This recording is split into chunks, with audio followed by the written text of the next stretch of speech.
moved to the farm, it really felt like we had stumbled across the Kiwi dream.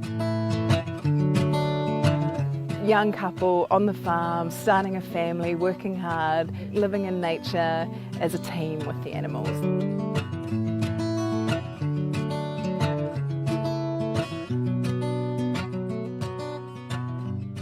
My name is Jessica Strathdy and I live in rural Canterbury, New Zealand. I spent 4 years living and working on a dairy farm.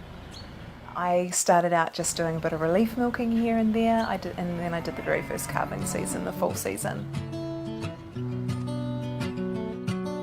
Gosh, I remember it so well because we left Dunedin and we moved to Canterbury to be on the farm. And when I moved into the house, and I remember I painted the whole inside of the house because it was a dairy farm cottage, so it was in a horrific state, and like dogs had peed all through it, and it was just it had been pretty trashed. And I remember really making a home for us. And I remember feeling very happy for the first time in a long time. I felt like we were where we were supposed to be. And I remember going and milking the cows, and I felt a certain sense of feminist connection with them.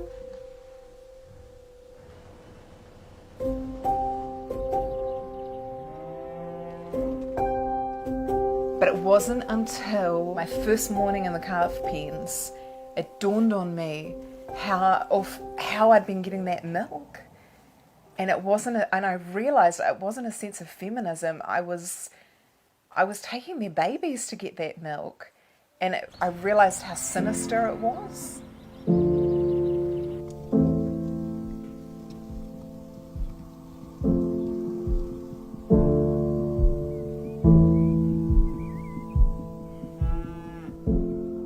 I had a realisation one day when I was sitting in my living room and I was looking outside the window, and the maternity paddock was right outside our house, and there were the cows with the babies that they had birthed through the night, and I had woken up to watch them cleaning the afterbirth of their babies, until it was my partner that came with the tractor and the cage to remove those babies from their mums.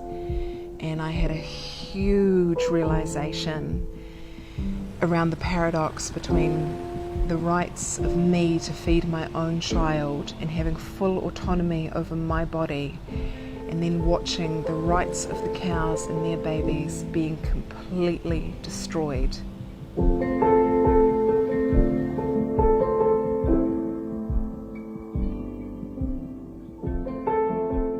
I can still hear cows calling for their babies from our house. And some night, I just won't even go outside at night because I know I'll hear it. On a still night, I'll hear it coming from the dairy farms around us. And I can't believe it because I go inside to my babies. And I know that they're out there calling for theirs and they're not going to see them.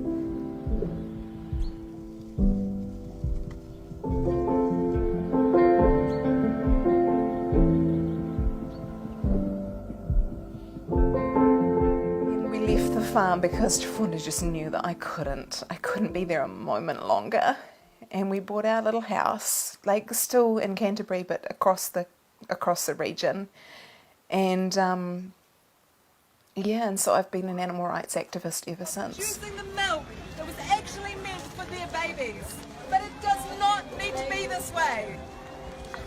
Mothers of the children that's taken away.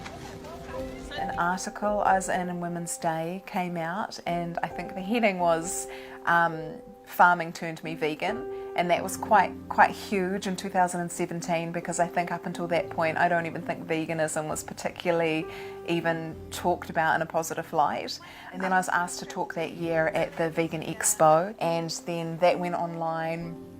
And within a few days it had picked up 500,000 views, and that was just a couple of minutes of me talking about being a breastfeeding mum. Be able to nourish my child from my own body lightly. I guess I see my role as an animal rights activist as more a conduit for mothers, especially parents, not just women, but parents, to understand that we are all biological beings who instinctually want to protect and look after our offspring. We're all the same.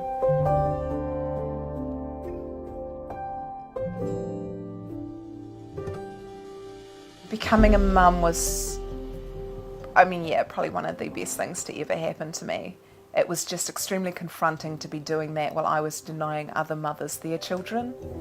And the love of having a baby.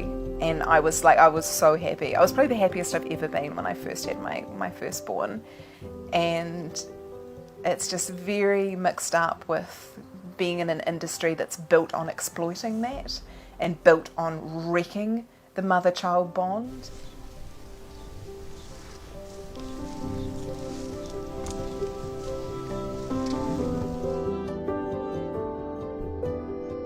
Best way I know how with my kids is to be relatively open and honest at a level that's appropriate to them.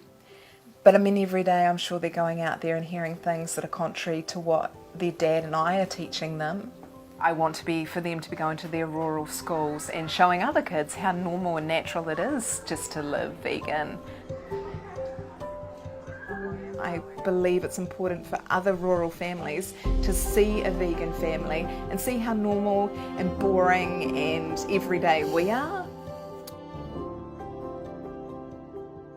Yeah, and I believe we will have the ripple effects in the community of other people just seeing it as normal and easy and natural. And if you've got the choice between cruelty or the choice between compassion, why wouldn't you choose compassion? I'm not going to go down accepting this. I'm going to go down fighting for humans and animals. Yeah, I'm fighting for our planet. And I've got little people depending on me to do that, and a whole heap of dairy cows in this country depending on me to do that. I don't have the option to not have hope. I have to have it, and it has to drive me.